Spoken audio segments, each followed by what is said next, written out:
On April 19th, Friday morning, Israel carried out an attack against Iran. It was apparently a retaliation for Iran's massive drone and missile attack on Israel April 13th. On Saturday night, April 20th, it was reported that the United States intends to sanction an entire IDF unit. I'll have details and commentary. And finally, on Monday evening, the Jews around the world are going to celebrate the Jewish Festival of Freedom, Passover, in the midst of a war for our national survival. I'll have some thoughts on the meaning of that festival today, coming up on Info.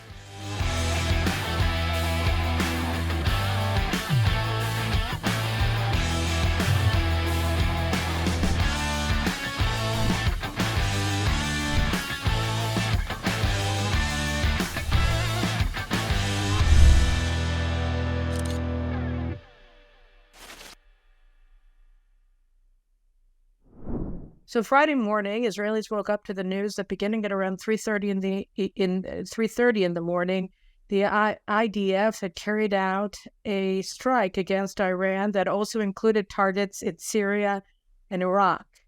And the question immediately arose, was this a symbolic strike? Was it an important move by Israel? Was it a display of weakness or of strength? After all, immediately after Iran attacked Israel with an unprecedented 300 missiles and drones on April 13th, the United States immediately began pressing Israel not to respond, or if we responded, to respond with some sort of a symbolic move that was going to, in any way, shape, or form, harm Iran strategically, lest Iran respond by expanding its operations or its war against Israel, which, of course, it's carrying out presently on 7 fronts, first and foremost Gaza, but also in Lebanon, in Syria, in Iraq, in Yemen, and now, of course, from Iran itself. So the question was, is Israel going to actually respond in kind, which means a massive strike against Iran, or is it going to just sort of let matters lie and just maybe sound and light show? That's what the Americans wanted. That was what the international community, such as it was, the G7, all of its member states, were pressuring Israel to do. And so there was a real fear that maybe a little strike, or a strike that would suit the United States, would be worse than no strike at all, because it would show that the United States had so seized control of Israel's operational decisions that Israel wasn't able to do anything if the United States prohibited it from doing so. So what actually was hit on Friday night by the IAF, by the Israel Air Force, and by Israel's missiles, and etc.? Well, we don't know all of the details, but we are beginning to understand some of them. And of course, we should say that Israel has not taken any responsibility for the strike in Iran or in Iraq or in Syria. As far as the official Israeli position is concerned, Israel has had no comment on what happened early Friday morning. But what has been widely reported in the Israeli media and in the international media is as follows. First strike was in Damascus, or in Syria, in the Deraa region, and that Israel struck a radar station there. Deraa in southern Syria, east of Israel, is actually the site of the beginning of the 2010 effort by the Syrian people to oust Bashar Assad from power. It's also an area that's populated by the Druze, a sect inside of Syria that also, whose brethren live in the Golan Heights in Israel and in the Galilee in Israel. And they're aligned very much, particularly with their family in the Golan Heights and with some family in Lebanon as well. And there was a lot of talk during the Syrian civil war that the Druze wanted to align with Israel in the hopes of actually ousting Bashar Assad. So I think it was symbolic both that the target chosen was in the Druze region of Syria, but also that the target that was struck was a radar station that would have, or was beginning to, alert the Iranians about the incoming Israeli jets. At any rate, it was hit. That was what was hit in Syria. What was hit in Iraq, according to, I think it was ABC News that was first publishing it, was a building in Baghdad that housed Iranian Revolutionary Guard Corps officers who were apparently at that time meeting in Baghdad. And we should remember that Israel has been attacked from Iraq almost daily with cruise missiles from Iranian-controlled Shiite militia in Iraq. And actually on Saturday, in a separate raid that it's not clear whether it was a raid or it was just an explosion inside of a base, but a base that belonged to one of these Shiite forces that has been attacking Israel at the behest of Iran. It's a massive ammunition depot. Apparently, it was completely blown to smithereens, leaving a huge crater that you can see here in these images that have been posted on Twitter. The United States said it had nothing to do with that attack on Saturday.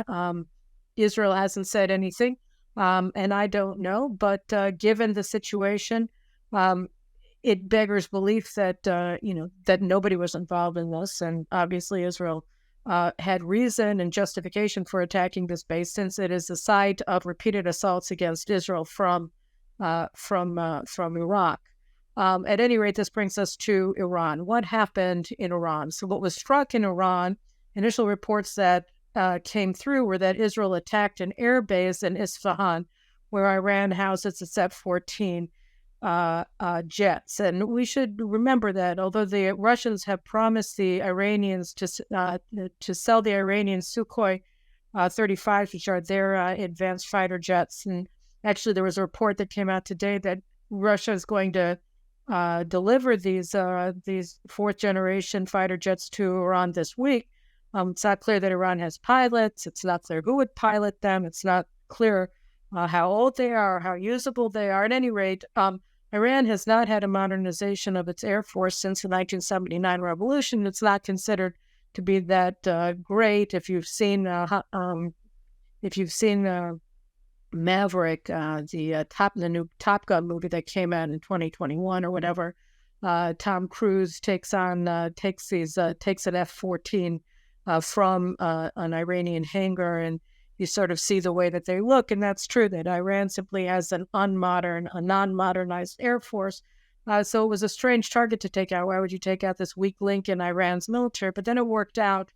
On Saturday, it was reported that actually what was hit was not the airbase itself, but rather the Russian advanced S-300 the surface-to-air missile battery that was located adjacent to the Air Force base housing the F-14. So what was apparently taken out, and you can see here some of the pictures, was an S-300 battery. And that battery was important because what it protects is the Iranian nuclear facility in Natanz. And the nuclear facility in Natanz is one of Iran's key nuclear facilities. They actually, after it had been penetrated several times and sabotaged for its uranium and centrifuges for enriching uranium, the Iranians built it into a hardened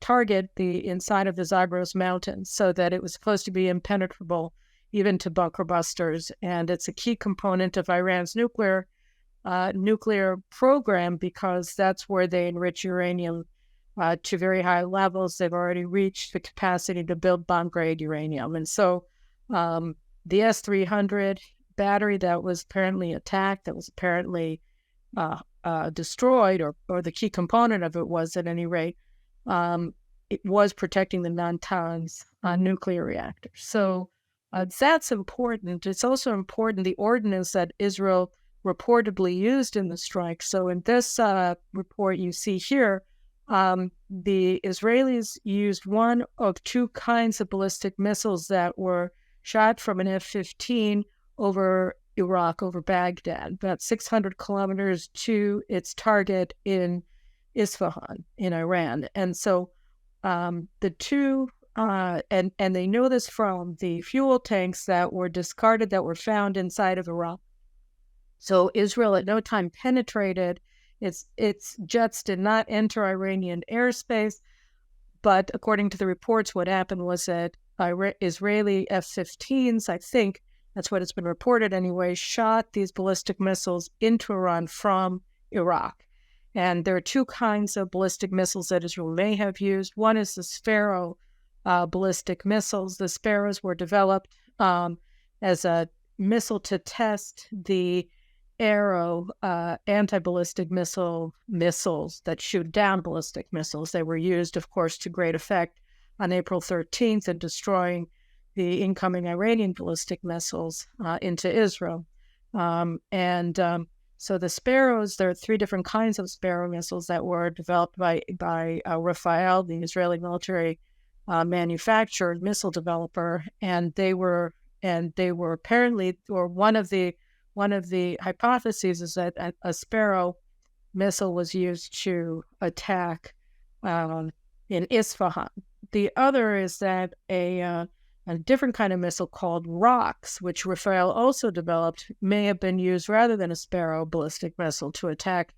And some of the reports that I've seen, and this is all based on open intelligence reviews of the warheads as they've been advertised by Rafael over the years, and also the spent fuel tanks, and also how the S-300 was attacked and how Iran was penetrated without alerting any of Iran's early warning systems that they were being penetrated by missiles from Iraq, attacked by Israel from Iraq, was that the Rocks missile, unbeknownst to any of us until now, and again, this is one of the hypotheses that may or may not be true, but actually that the Rocks missile is a hypersonic missile that's capable of flying at hypersonic speeds, and that the warhead used by the Rocks missile that was shot allegedly at Iran was actually penetrative, bunker penetrating warhead, meaning that Israel does have the capacity to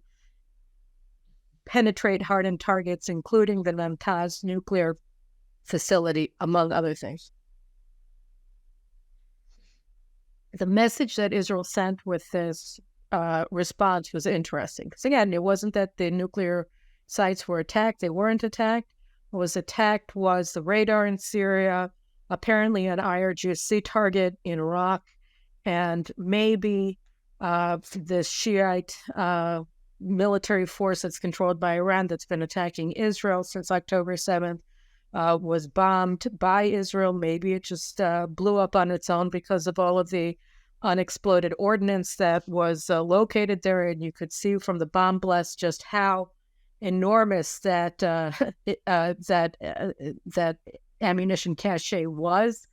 And then inside of Iran, the S-300 battery in Isfahan that protects Natanz. So all of these targets, particularly the 3 that that have been reported, that have been attributed to Israel specifically, and that were all hit on in the early morning hours of Friday. This wasn't just a little, tap on your roof. It wasn't saying, watch out, don't mess with us again. It was saying, this is what we can do. It was demonstration of capabilities. It was saying 2 things to Iran. One is, you're an open book to us. We know you like the palm of our hands. We know everything that you have. We know what's defending what. We can penetrate you. We have the capacity. There were reports that there were some reports that the attack in Natanz and that there were other attacks inside of Iran that were carried out by quadcopters deployed by the Mossad inside of Iran. And if these are true, that's more information that Israel both is capable of operating essentially at will inside of Iran. It has the capability of doing so, and also that it's capable of attacking Iran from outside of Iran fairly easily without any detection by the Iranian early warning sensors. So this is very important, and I think that the Iranian response has been suitably panicked. They've come out with a whole bunch of different confused messages. Nothing happened. Nothing was attacked. Israel didn't attack anything. Israel is a loser. Israel wasn't able to cause any damage. The Mossad did it. The Mossad is terrible. They're all powerful. It's conspiracy against the Iranian people, and all kinds of other things. So the Mossad did it. Nobody did it. We don't know if we were attacked. We weren't attacked. All of these things. The National Security Council met. The Supreme National Security Council, whatever, met. No. They didn't. There was no meeting. Nobody's worried about anything. Nobody met. So these were the kinds of confused Iranian responses that that people who understand Iran say, indicate some massive panic on the part of the regime, that they see that they're exposed, and that Israel has the capacity to harm their nuclear installations in a way that they never imagined Israel could do. and to do it on its own, because clearly the United States wasn't involved in anything that Israel did. And the other thing that Israel communicated to the United States was, look, fine, we did our thing, we did our bit. And notably, the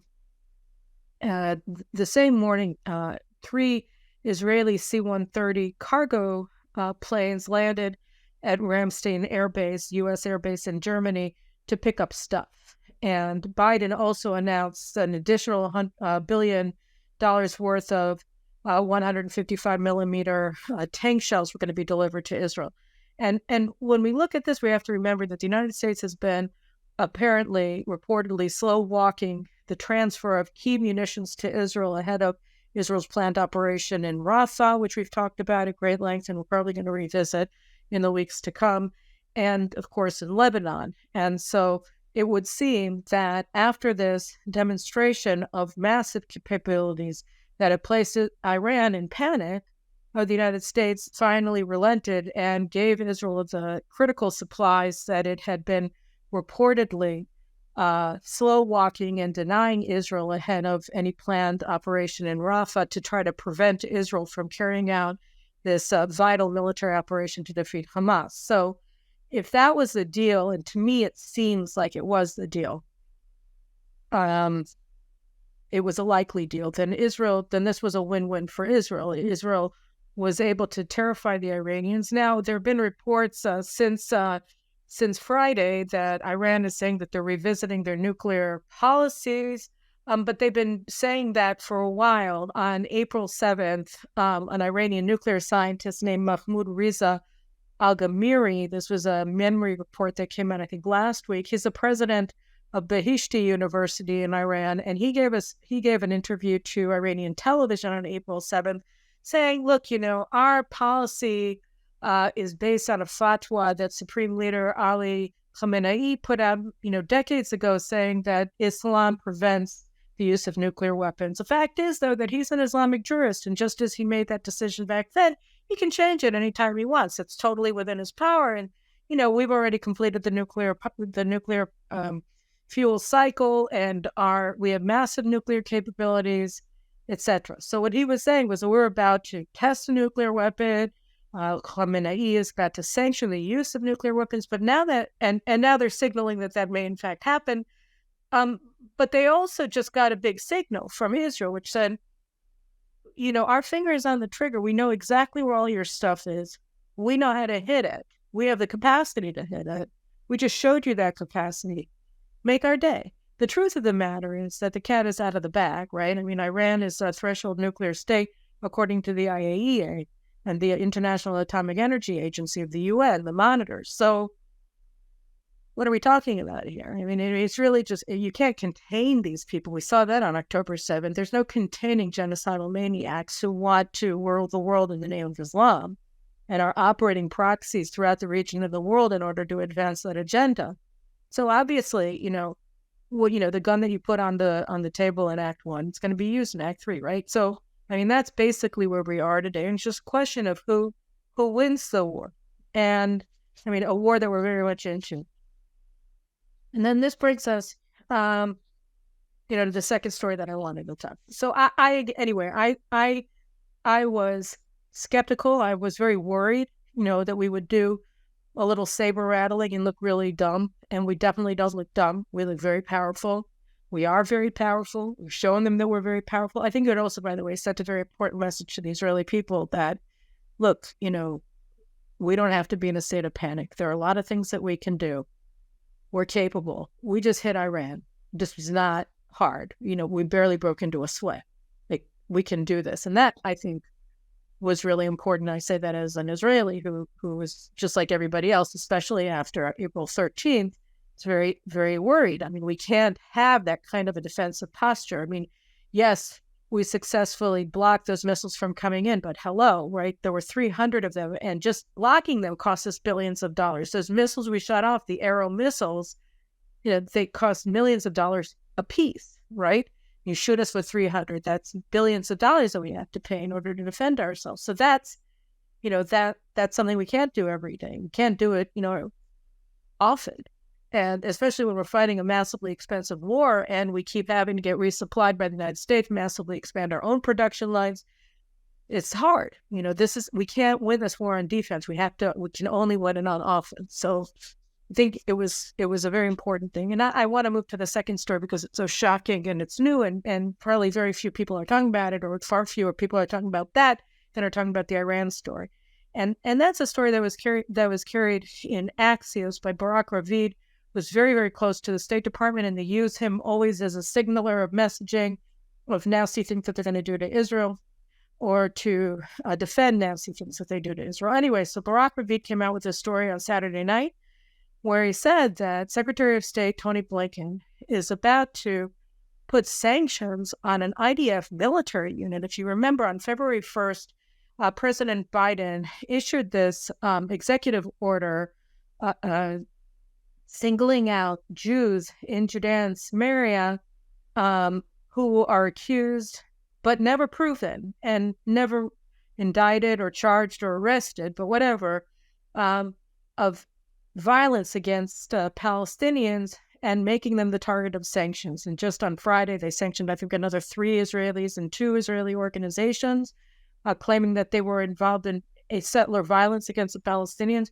Again, no arrests, no indictment, no proof of charges, no nothing. We're just going to sanction all of these groups. I mean, one of them is involved in saving Israeli Jewish girls who are brought into, marriages with Palestinian Muslim men, and then they're mistreated by their husbands, and they call out for help, and these people send in people to redeem them, to rescue them, and bring them back to their families. So this organization was just sanctioned for being a violent settler organization, whatever. So, a lot of these groups, not clear, you might not like what they do, or what they stand for, but, lots of different groups do a lot of different things, and they're not sanctioned by anybody because nothing that they do is illegal.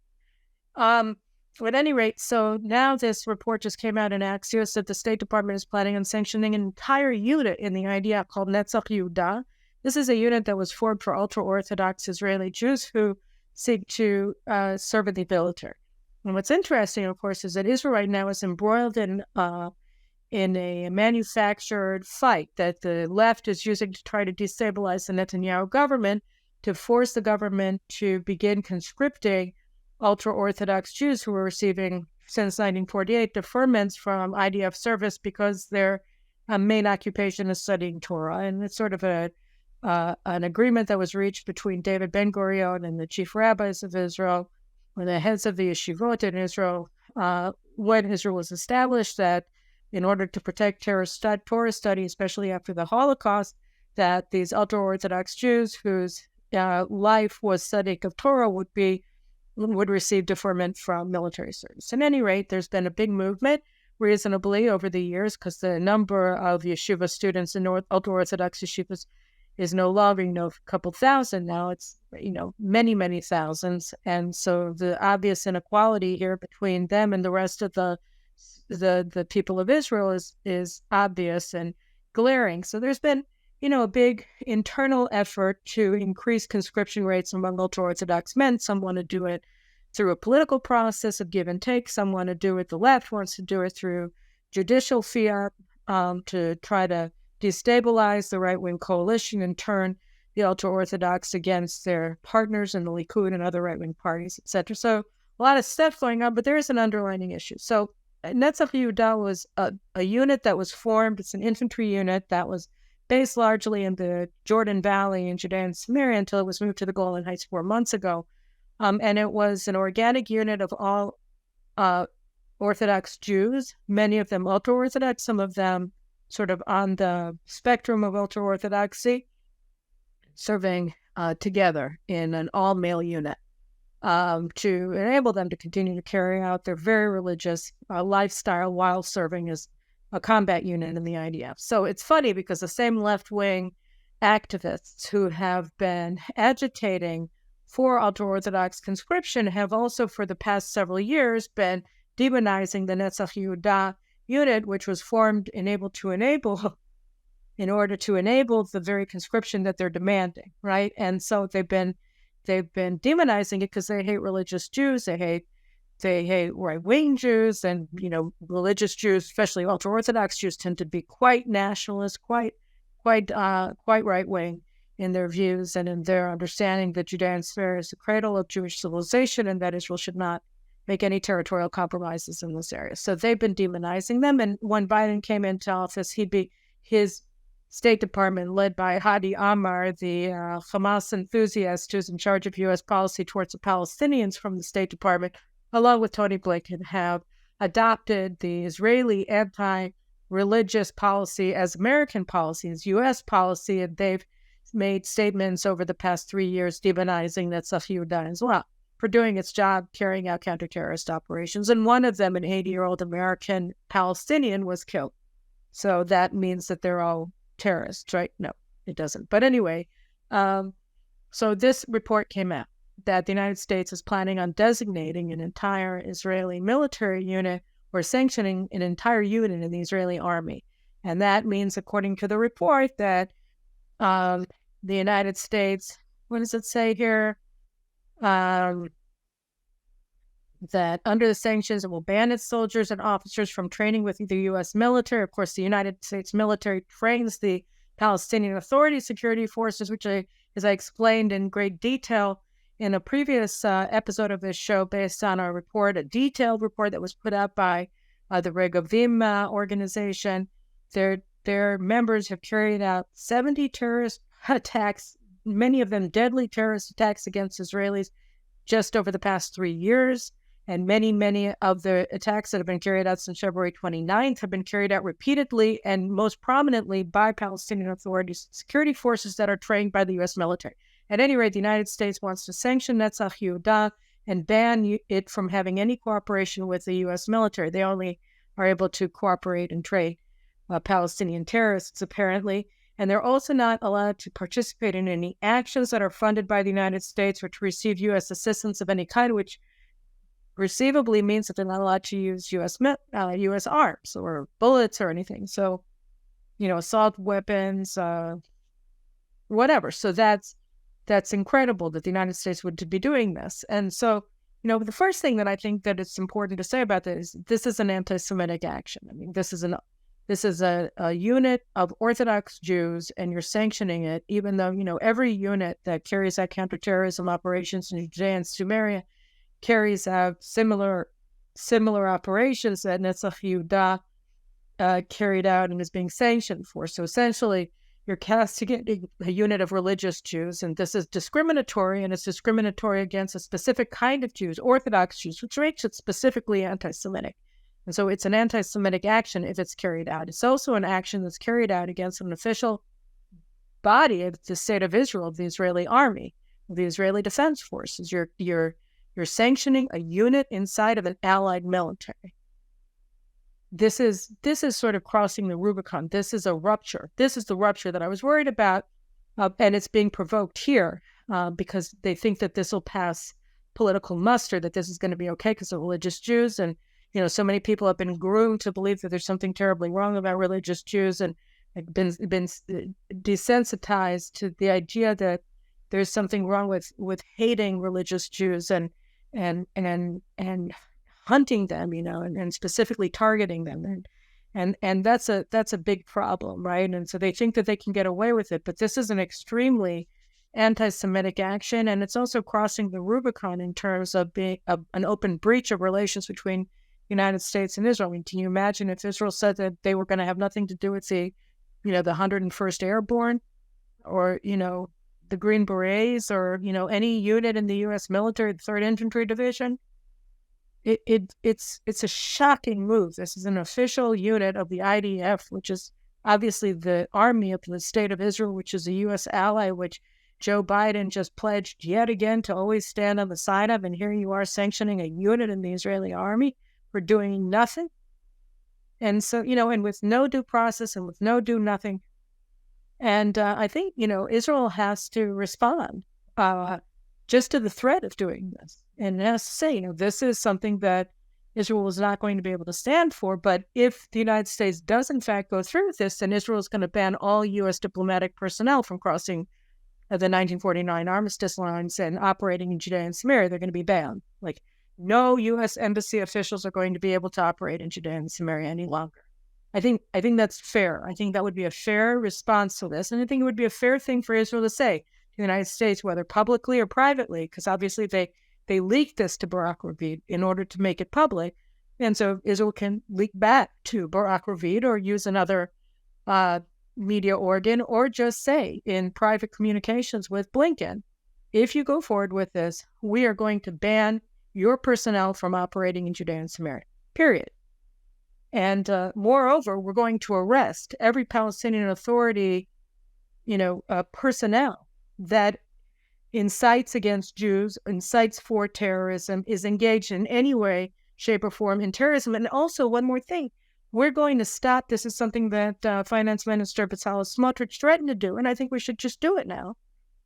Ban the Palestinian Authority from using the Israeli banking system. This is a terrorist authority. It is directly engaged in terrorism. It funds terrorism. It sponsors terrorism. It celebrates terrorism. It grooms its people to become terrorists. It is a terrorist organization. And therefore, it should be banned from the banking system, certainly Israel's banking system. And it should be banned.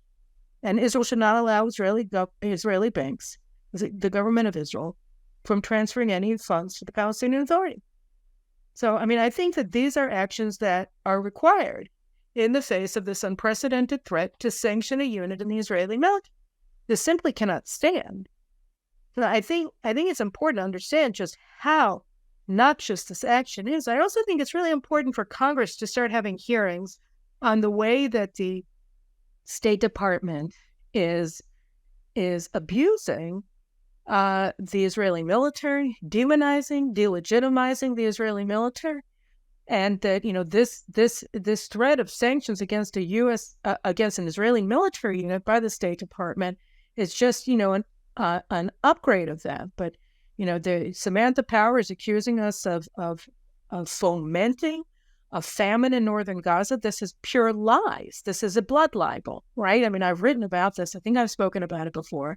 And I think that this is something that, deserves to be held under a spotlight by the House Foreign Relations Committee.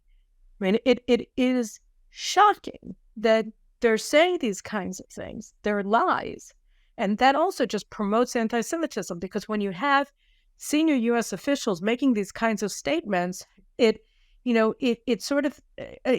a part of the feeding chain, about the food chain, that ends up enabling and legitimizing anti-Jewish assaults throughout the United States, whether it's on Columbia campuses, South Lawn, where they're having these Gaza sit-ins that are terrorizing Jewish students, that are now going to be planned for, to be carried out all over the United States, or, on the streets of New York City, where you have people praising Hezbollah. Where is this coming from? Well, it's certainly being legitimized by State Department, by administration that is demonizing Israel and accusing Israel falsely of deliberately starving people in Gaza or carpet bombing them or whatever else that they say, which is just a lie. And now here, sanctioning an entire unit in the IDF for nothing, for carrying out counter-terrorist operations. This is the kind of thing that just can't pass, with no comment on Israel's side. So that's that. And now I want to just move to the third issue, the third subject that I wanted to talk about today. And I know my producers will be like, Caroline, we wanted you to keep it short. So I just want to say a couple of things, because we're going into Passover, and JNS is going to be taking a breather to let us all kind of enjoy our festival of freedom for a little while. So I think this show is probably going to go on a hiatus for a little while. Just a little while. I promise I'll be back. And if there's any big deal, then I'll force my producers to post another video. But in the meantime, I just wanted to give you some thoughts on Passover.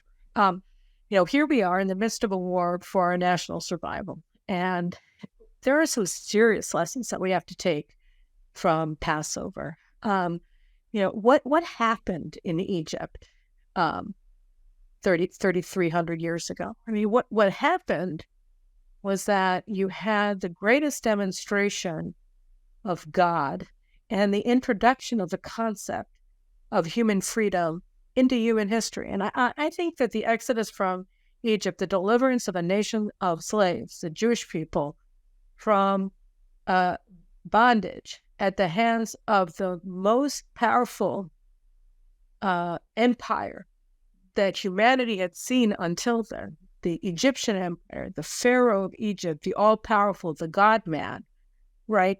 That was destroyed by God as he delivered a nation of slaves into freedom through signs and wonders, through miracles beyond measure. Obviously, culminating in the parting of the Red Sea, with the children of Israel walking on dry land, and the army of Pharaoh being swallowed up. It's an extraordinary thing, and what the Bible is clear about as well is when they talk about when they give the story, when in the narrative of the Exodus, immediately after the children of Israel leave Egypt, what happens? It's assaulted. It's attacked by the Amalekites, by Amalek, and they're tired and they're weak. And the Amalekites attack the people in the back, the rear, the kibbutzim, Be'eri, Kfar Aza, Nir Am, right, that are right at the border, and they're populated by children and women and old people standing on bus stops waiting for a day of fun in the Dead Sea, only to be mowed down, right? Or young people dancing at a rave in the desert. And the Amalekites attacked the children of Israel that had just gone through this incredible deliverance at the hand of God, and they're tired, and they're overwhelmed, and they're slaves, and they're weak, and they get attacked. And, and God, of course, Moses leads them in war, and God delivers them. And then God says to the children of Israel, says that you have to annihilate Amalek, that this is my command to you, that you must wipe Amalek off the face of the planet. That is your job as the children of Israel. And the question is why, right? I mean, why is it that the Amalekites have to be eliminated and say not the Egyptians, right? You've been through forced labor, you were in bondage in Egypt for 200 odd years. Why is it the Amalekites? And Rabbi Jonathan Sachs, the late chief rabbi of Britain, gave an answer. He said, like it or not, Pharaoh had a case, right? I mean, when Jews came in, they started taking over Egypt. He was afraid of them, so he enslaved them. He made them weak. He was afraid of them. They had a lot of babies. He threw all their kids into the Nile. But it was like they were there in his land, and he was threatened. But the Amalekites had no beef with the children of Israel. I mean, nobody had ever done anything to them. So why did they want to annihilate the children of Israel? Why did they want to annihilate the slave nation that God had just delivered? And the answer is two. I think, the first is, of course, they want to deny the existence of God. And what's the weak link in this chain between God and his chosen people? Obviously, the chosen people. I mean, how do you attack God? You attack God by attacking the Jews. If you can annihilate the Jews, then you annihilate the God that just delivered them, right? So that's the first thing. And then it was a twofold attack. It was the threat of the Amalekites is twofold. The first one, obviously, is physical annihilation. The second threat that the Amalekites posed to the children of Israel then, and today as well, is that they insinuated doubt into the heart of the Jews, where they said, made them think that God wasn't all powerful, and that they really weren't that great or chosen or worthy of being delivered from bondage. And so it was like this dual thing. It was both making the Jews not believe in themselves and also make humanity not believe in God. And if the Jews who were just delivered don't believe in their own right to freedom, then why would anybody believe in freedom? I mean, the Jews are sort of the apotheosis of human freedom, because they were delivered to freedom by God Almighty. And so if the Jews reject freedom, right? If they reject their position as a free nation that was freed from bondage by God, then there is no freedom. And if the Jews are annihilated, then there is no God. So it's the threat of Amalek is both physical and spiritual. And that's why God said you have to wipe them off the face of the earth. Because if freedom is to survive, the Jews must survive. And to survive, the Jews have to eliminate doubt about their worthiness for freedom. And, I think it's obvious that the Amalekites have been afflicting the Jews ever since. And I would also argue that it's not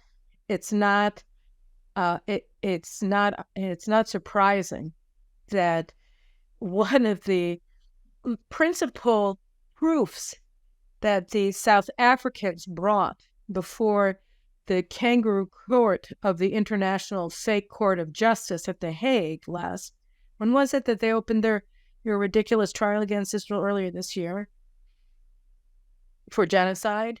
They said the proof that Israel is carrying out genocide is that the prime minister and other Israeli senior officials have referred to Hamas as the Amalekites and said that we're going to wipe them off the face of the planet, or whatever it is that they said. And yeah, right. So they're saying that the fact that Israel is likening Hamas, which is doing exactly right what the Amalekites did to the children of Israel in the desert, that likening, that parallel, that comparison of the two is a declaration of genocidal intent, and therefore Israel deserves credit. It doesn't matter, right? Anything that Hamas calls for the annihilation of Jews, and that it in fact carried out a day of genocide on October 7th, so that it continues to carry out acts of genocide by holding the hostages and etc.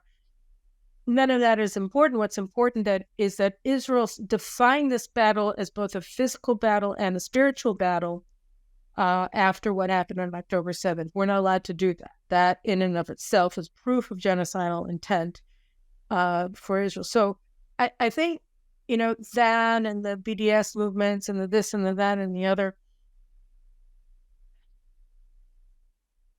they show that the divine commandment to the children of Israel after they came out of Egypt, it remains in force.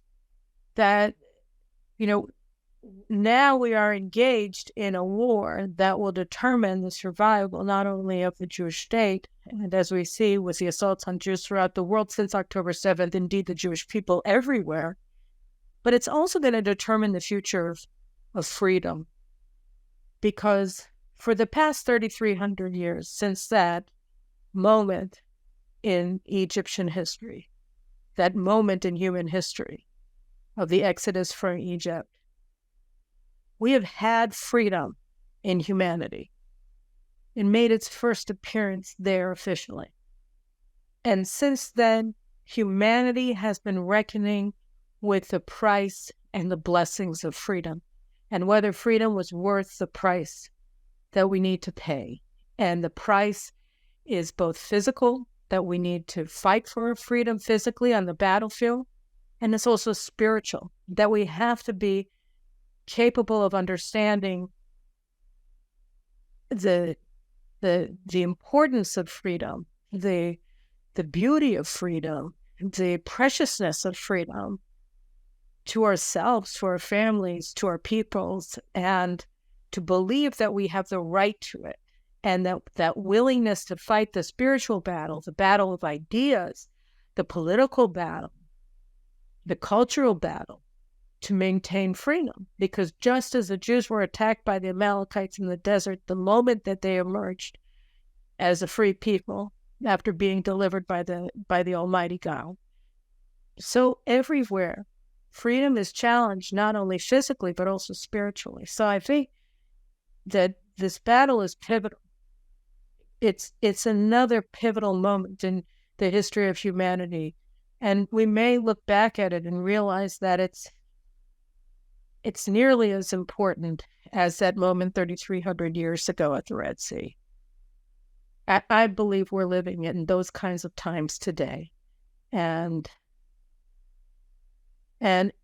we have to be willing to accept the price and to fight at all costs to preserve our freedom today and to fight for it on every battlefield and to win those battles because everything is on the line.